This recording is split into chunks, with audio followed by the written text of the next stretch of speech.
কি বাচ্চা মাছ খেতে চাইছে না? মাছের কথা শুনলেই তার নাক কুঁচকে যাচ্ছে, ভ্রু কুঁচকে যাচ্ছে, কোনোভাবেই তাকে মাছ খাওয়ানো যাচ্ছে না। চলুন আজকে বাচ্চাকে মাছ খাওয়াই। আসসালামু আলাইকুম, ওয়েলকাম টু মাম্মিজ কিচেন। আজকে আমি একটা অসাধারণ রেসিপি আপনাদের সাথে শেয়ার করব, যেটা খেলে বাচ্চা বুঝতেই পারবে না এটা মাছের তৈরি না আলুর তৈরি না চিকেনের তৈরি। প্রথমে আমি মাছ সিদ্ধ করে নিয়েছি এবং কাটা ছাড়িয়ে নিয়েছি, এবং আলু সিদ্ধ নিয়েছি, আলু ম্যাশ করে নিয়েছি, পেঁয়াজ কুচি রসুন কুচি দিয়েছি সামান্য পরিমাণে জিরার গুঁড়া, গোলমরিচের গুঁড়া দিয়েছি সামান্য, এবং স্বাদ মতো লবণ। এরপর আমি একটা প্যানে সামান্য পরিমাণ তেল দিয়ে এগুলো সুন্দর করে ভেজে নিব।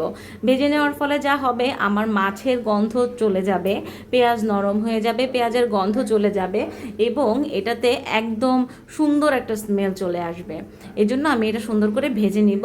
তারপর এটা ঠান্ডা হয়ে গেলে আমি এতে সামান্য সামান্য করে ডিম মেখে নিব। এখানে পুরো একটা ডিম আমি দিতাম, কিন্তু আমার এখানে পরিমাণে কম ছিল বলে আমি অল্প করে ডিম নিয়ে নিয়েছি।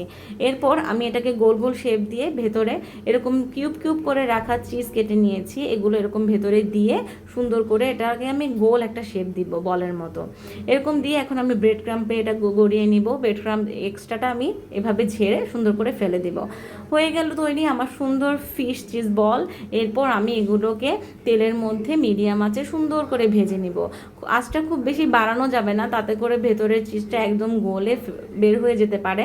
তাই যেহেতু এটা অলরেডি সব কিছু করাই আছে, সিদ্ধ হয়ে আছে, তাই আমি এটাকে হালকা একটু লাল লাল করে হলেই আমি এটাকে নামিয়ে ফেলবো। সুন্দর করে ভাজা হয়ে গেলে এপিট ওপিট করে আস্তে আস্তে উল্টে দিয়ে আমি ভেজে নিলাম। এই তো আমার ফিশ চিজ বল একদম রেডি হয়ে গেল। অসাধারণ খেতে, এবং আপনার বাচ্চা এটা এত পছন্দ করবে যে তার ফার্স্ট প্রায়োরিটি সবসময় এখন এই ফিশ বলটাই থাকবে। অবশ্যই এটা ট্রাই করে দেখবেন, এবং আপনার বাচ্চাকে কেমন লাগলো আমাকে জানাবেন। Thank you for watching.